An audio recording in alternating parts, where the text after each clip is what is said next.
The Aston Martin DB12. Guys, if you're watching this video right now, you are watching the peak of what I've been able to drive thus far on the channel. I've had some cool cars, but I mean, price-wise, this probably takes the cake. This is the successor of the Aston Martin DB11, and it has been such an amazing improvement. Guys, Aston Martin and Maserati have been two car brands historically that have just never been up to par with the price that they ask for. Hence why the depreciation on Astons and Maseratis are always so hefty. But the DB12, well, it may have just made a new name for Aston Martin, and I'm going to show you why. Just before we go for a drive, let's hop out of this thing, and I mean, everything about this car is so cool. The doors that angle upwards and yet stay in place perfectly well. But I think more impressive is the way that this thing looks. Oh my gosh. I mean, yeah, comparing it to like Ferraris and Lamborghinis, it may not be as flashy, but this thing is just unbelievably classy. After the DB11, this thing got a much wider, bigger grille, which honestly does suit this car pretty well. And the lines going down the hood, the headlights, everything about this car it's just beautiful. This is one of the first cars to get the Pilot Sport 5S's. We'll talk more about that once we get in there. The green calipers, this one is a convertible. The only thing I'm not super fond of is the back end angle. It does look really nice, and it distinguishes this as an Aston Martin. But for me, I don't know, the front end looks a lot better than the back end. Nonetheless though, I mean, hey, that's not to say the back end looks bad. It is absolutely beautiful. Guys, no matter where you look at this car, you could find something to talk about. Even on the door sill, DB12, hand built in Great Britain. In this interior. Oh my gosh, let's just hop in here. The door panel, everything about this car, I have not had the honor of sitting in a car that is just built as beautiful as this one is.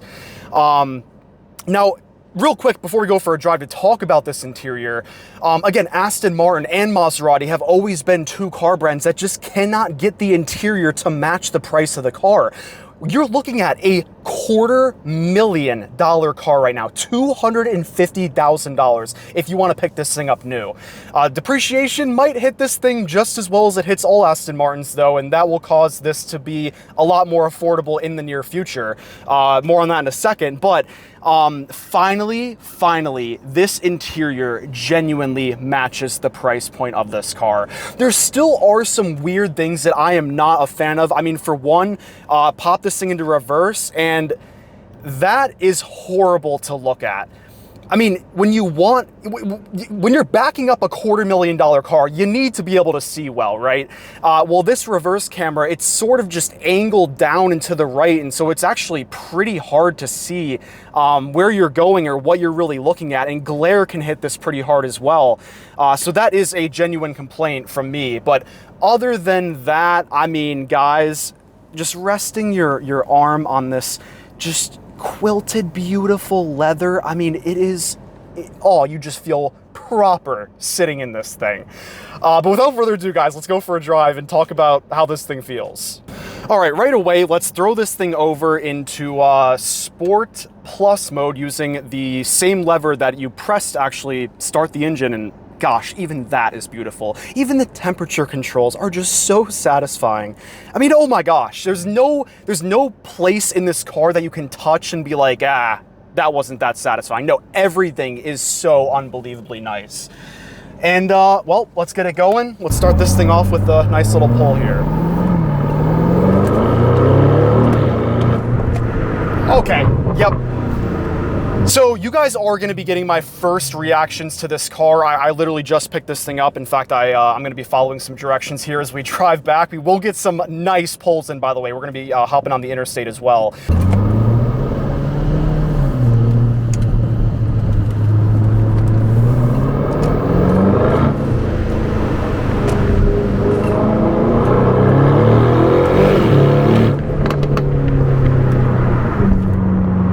So 671 horsepower out of a twin turbo V8.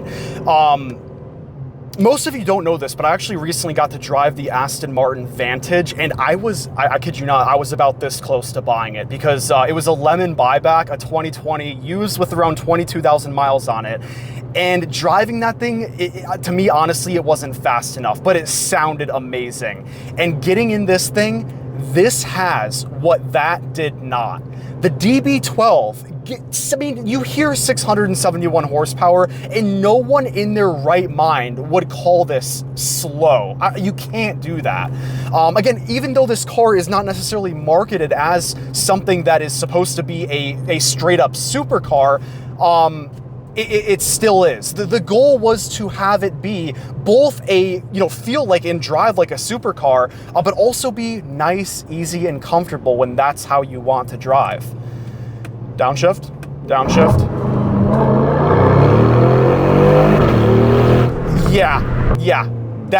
Yep. To be honest though, guys, I mean, I really don't mean to compare this to some cars like the GT500 or the C7 Z06, some American cars, because it's very different. But this does not honestly feel as insane as those cars. It's much more like refined. You feel safe and I guess just proper when you accelerate the thing. And in some American cars that make 650, 760 horsepower, it feels just way more rowdy than this does when you accelerate. And the gear shifts in this thing, they just click and then launch you forward again. The whole thing really does feel amazing. Nice little Lamborghini Urus right there.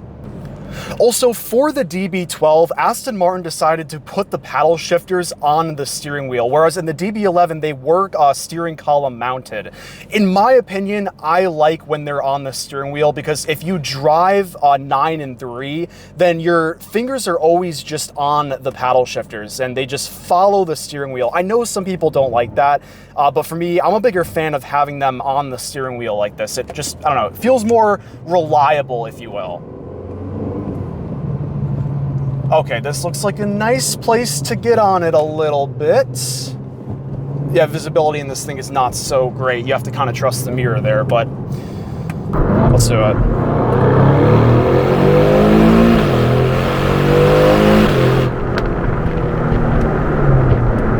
Wow.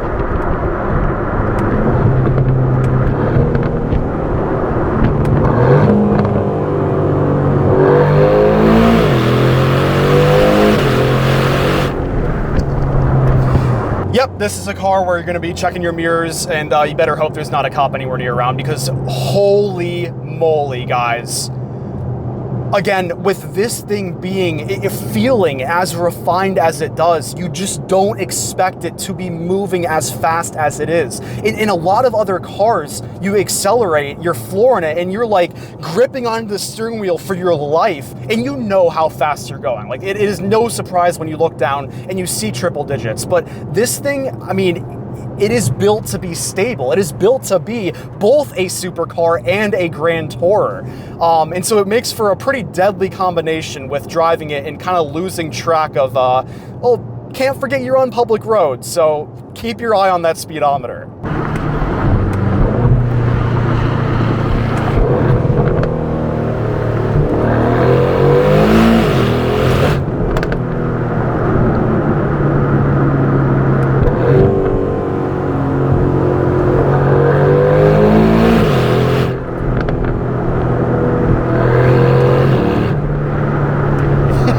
This thing can cut through traffic absolutely no problem. I mean, how many cars have 671 horsepower on the road and look like this? I mean, what is nice about this car is I don't feel like everyone's gonna be like staring at me. Like if you were in a green Lamborghini Huracan, for example, this is just a little bit more low key. And if you like cars, I mean, anybody could appreciate the beauty of this thing. Anyone can appreciate the way this thing drives. And when you hop in this car, the interior, you cannot mistake in this for, something that is $250,000, and that's what's really nice. Guys, I'm sure a lot of you know this, I owned a Maserati Gran Turismo, and the outside of that car did look like a $250,000 design. But as soon as you stepped inside of it, you're like, what is this? I'm gonna be mean here and call it garbage. Stuff was falling apart. The infotainment screen was from like 2005, even though it was a 2015. But this actually does look like a 2025 interior. So, I mean, great job, Aston Martin. Like, thank you. Now, I think Maserati has also caught on to that as well. And nice Ferrari right there. Is that a F12? I feel like I should know. That is nice.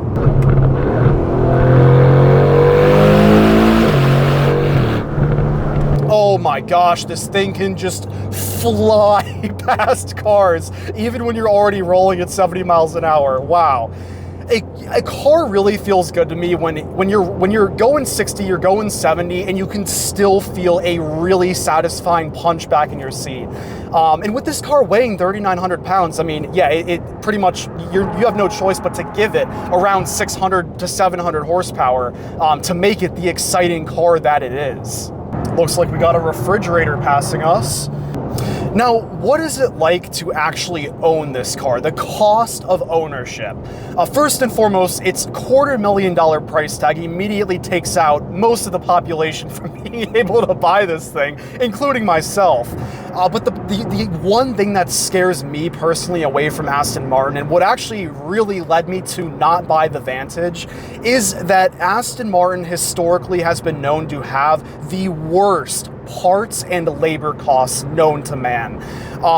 There are some models of Aston Martin that are more expensive to maintain than a lot of Lamborghinis and Ferraris. Aston Martin has been at the pinnacle of cost to maintain, even ahead of Maserati as well, just because of the scarcity of parts. And Aston Martins, I mean, you know, typically not the top of the reliability food chain, although I mean, you know, more modern versions of Aston Martin, they're quite a bit more trustworthy. So again, just even with me looking at the Vantage, it being a lemon buyback was a bit of a concern.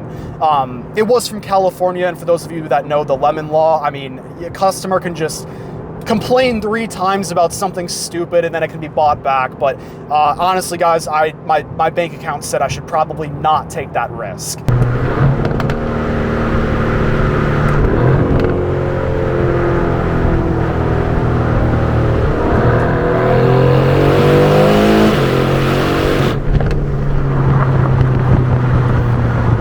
Yeah, it is very, very hard to control yourself inside of this thing.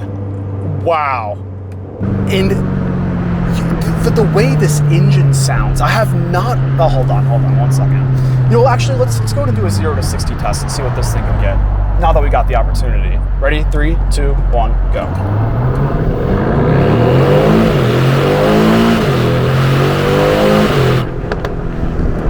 You'll notice right away there was an insane amount of turbo lag in this thing, so using launch control would definitely be the move. But yeah, you do not actually get like any power until you're at 4,000 RPM. All in all, guys, to wrap this video up, I truly believe this is one of the first new Aston Martins or Maseratis that is actually justifiable with its price tag. Again, I would not trust the depreciation. I just know it's going to hit this car pretty hard. But once this thing drops in value, guys, my gosh, this would be an incredible car to own. So beautiful inside and out, and the driving experience, as you saw, is amazing. Appreciate all you for watching, and I'll see you very, very soon in the next video. Peace out.